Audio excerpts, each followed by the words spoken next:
never.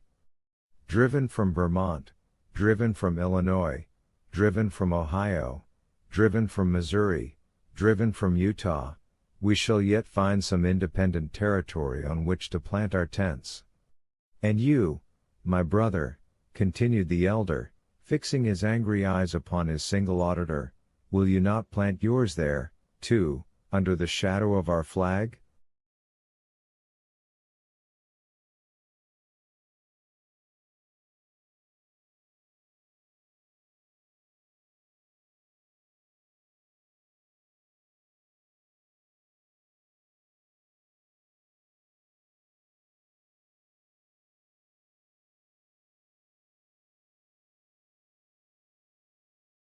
No, replied Passepartout courageously, in his turn retiring from the car, and leaving the elder to preach to vacancy.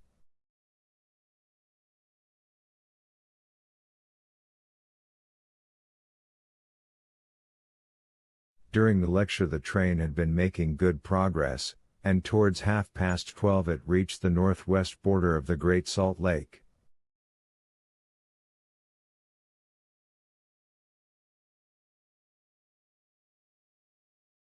Thence the passengers could observe the vast extent of this interior sea, which is also called the Dead Sea, and into which flows an American Jordan.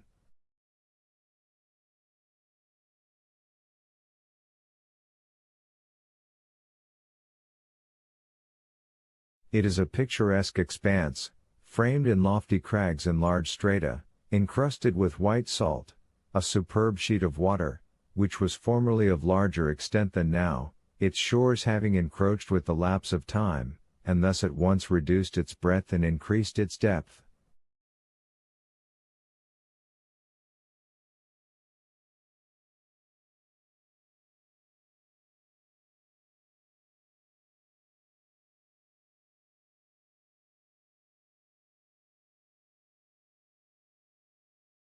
The Salt Lake, 70 miles long and 35 wide, is situated 3 miles 800 feet above the sea.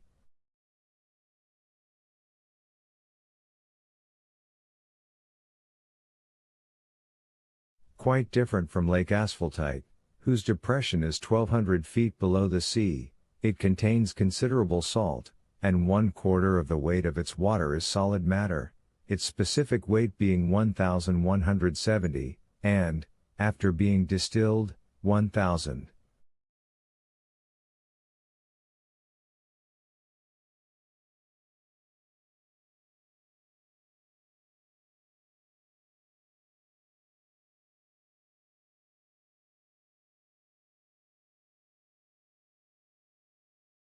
Fishes are, of course, unable to live in it, and those which descend through the Jordan, the Weber, and other streams soon perish.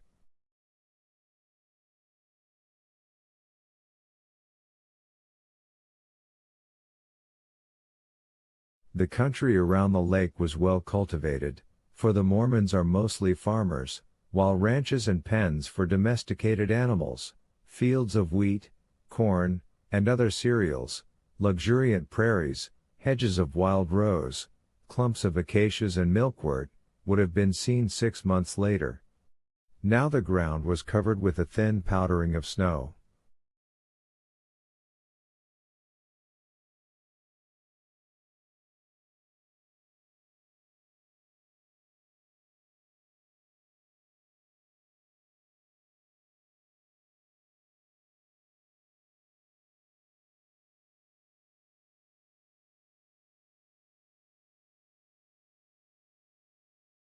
The train reached Ogden at 2 o'clock, where it rested for 6 hours.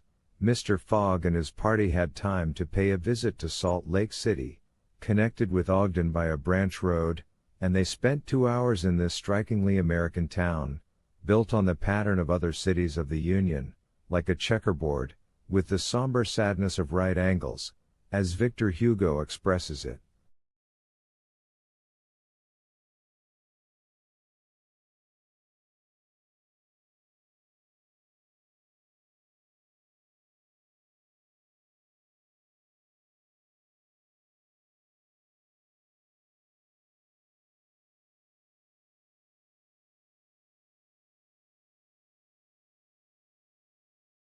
The founder of the City of the Saints could not escape from the taste for symmetry which distinguishes the Anglo-Saxons.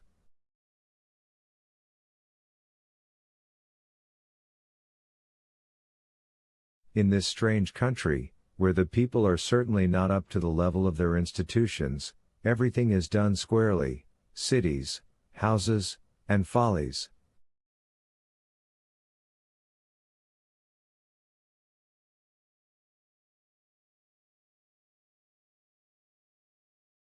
The travelers, then, were promenading, at 3 o'clock, about the streets of the town built between the banks of the Jordan and the spurs of the Wasatch Range.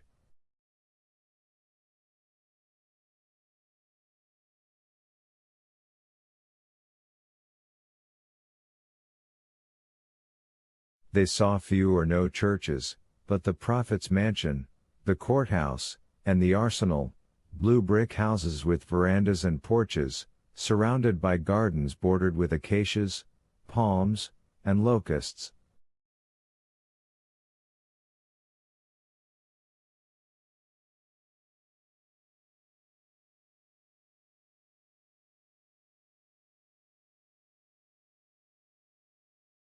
A clay and pebble wall, built in 1853, surrounded the town, and in the principal street were the market and several hotels adorned with pavilions.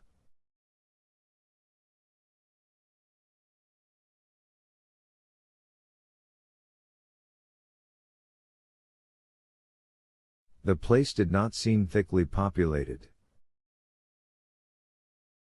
The streets were almost deserted, except in the vicinity of the temple, which they only reached after having traversed several quarters surrounded by palisades.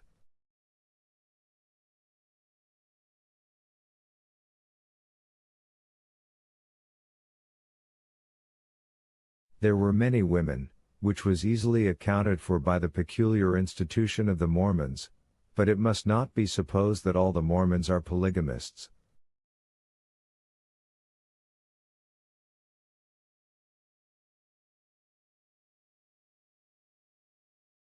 They are free to marry or not, as they please, but it is worth noting that it is mainly the female citizens of Utah who are anxious to marry, as, according to the Mormon religion, maiden ladies are not admitted to the possession of its highest joys.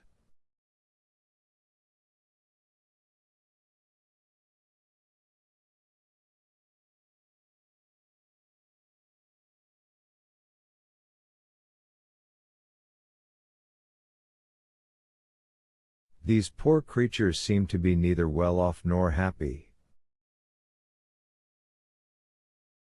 Some, the more well-to-do, no doubt, wore short, open, black silk dresses, under a hood or modest shawl; others were habited in Indian fashion.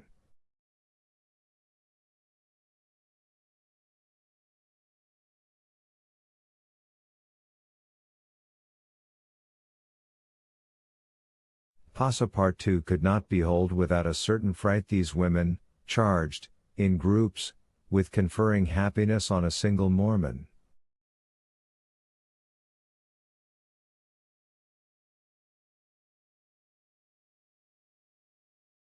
His common sense pitied, above all, the husband. It seemed to him a terrible thing to have to guide so many wives at once across the vicissitudes of life, and to conduct them, as it were, in a body to the Mormon paradise with the prospect of seeing them in the company of the glorious Smith, who doubtless was the chief ornament of that delightful place, to all eternity.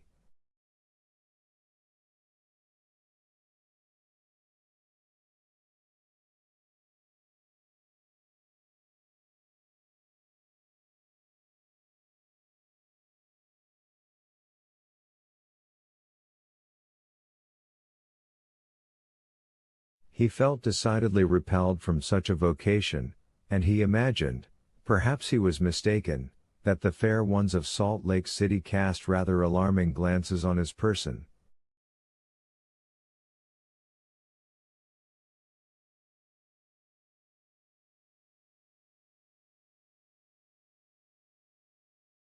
Happily, his stay there was but brief.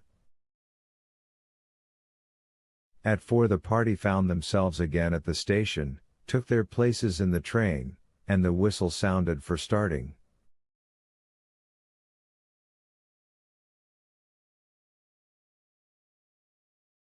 Just at the moment, however, that the locomotive wheels began to move, cries of "Stop! Stop!" were heard.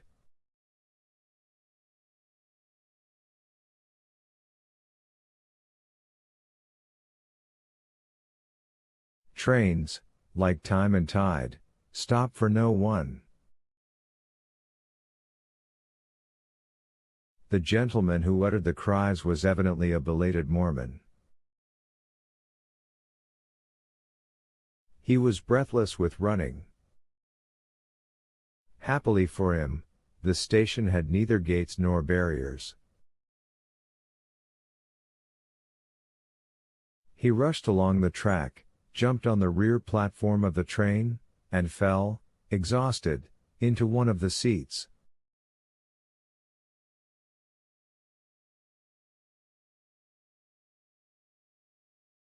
Passepartout, who had been anxiously watching this amateur gymnast, approached him with lively interest, and learned that he had taken flight after an unpleasant domestic scene.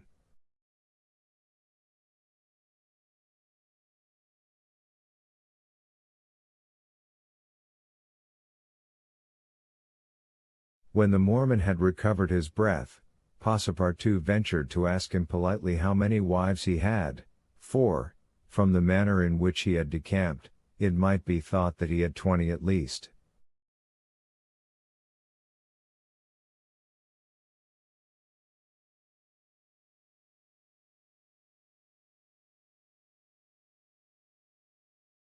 "One, sir," replied the Mormon, raising his arms heavenward, "one, and that was enough."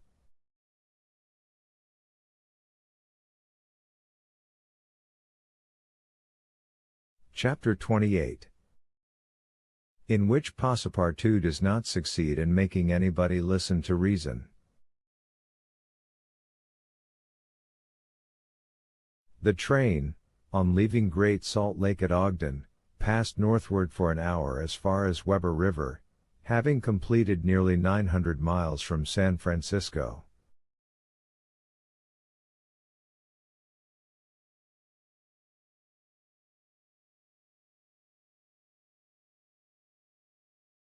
From this point it took an easterly direction towards the jagged Wasatch Mountains.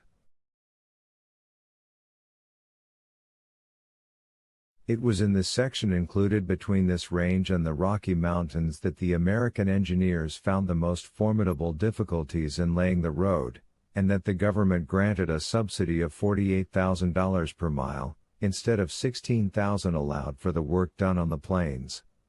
But the engineers, instead of violating nature, avoided its difficulties by winding around, instead of penetrating the rocks. One tunnel only, 14,000 feet in length, was pierced in order to arrive at the Great Basin.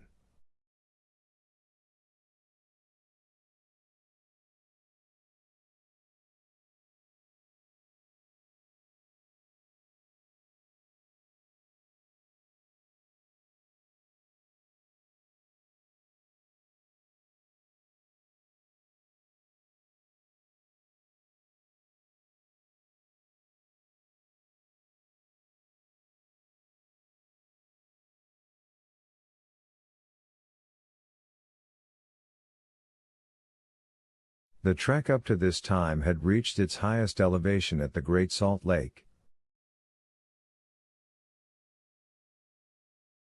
From this point it described a long curve, descending towards Bitter Creek Valley, to rise again to the dividing ridge of the waters between the Atlantic and the Pacific.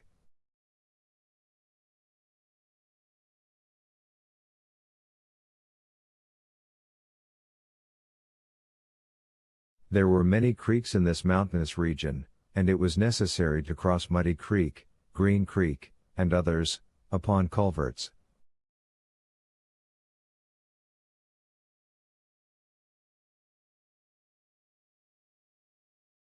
Passepartout grew more and more impatient as they went on, while Fix longed to get out of this difficult region, and was more anxious than Phileas Fogg himself to be beyond the danger of delays and accidents, and set foot on English soil.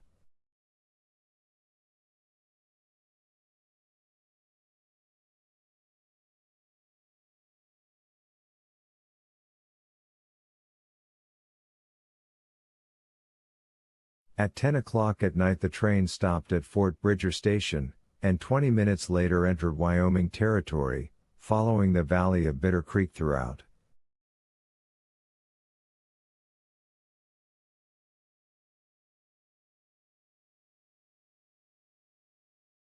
The next day, 7th December, they stopped for a quarter of an hour at Green River Station.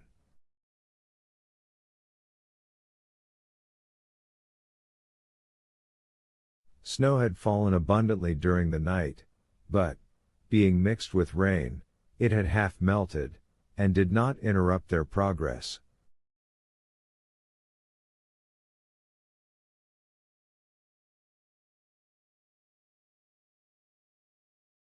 The bad weather, however, annoyed Passepartout, for the accumulation of snow, by blocking the wheels of the cars, would certainly have been fatal to Mr. Fogg's tour.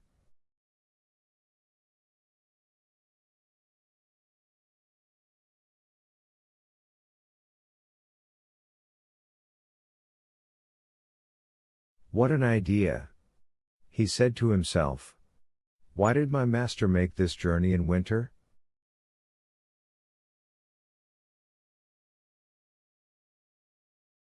Couldn't he have waited for the good season to increase his chances?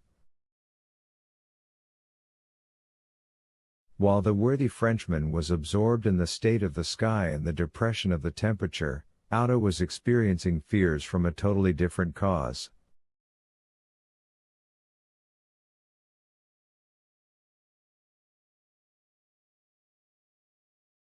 Several passengers had got off at Green River, and were walking up and down the platforms, and among these Otto recognized Colonel Stamp Proctor, the same who had so grossly insulted Phileas Fogg at the San Francisco meeting.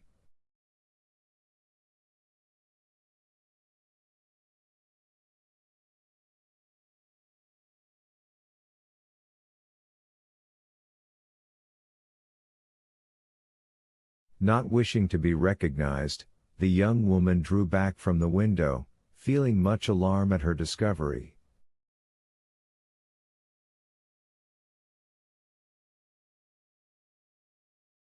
She was attached to the man who, however coldly, gave her daily evidences of the most absolute devotion.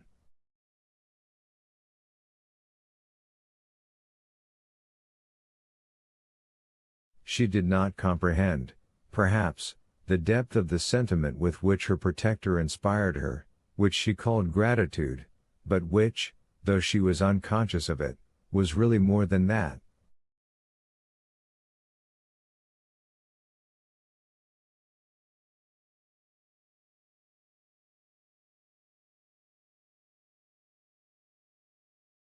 Her heart sank within her when she recognized the man whom Mr. Fogg desired, sooner or later, to call to account for his conduct.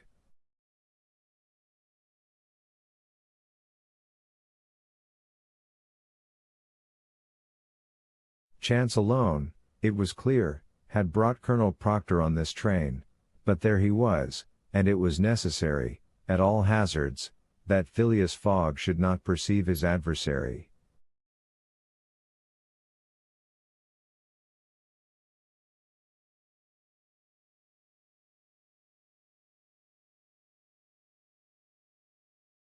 Auda seized a moment when Mr. Fogg was asleep to tell Fix and Passepartout whom she had seen.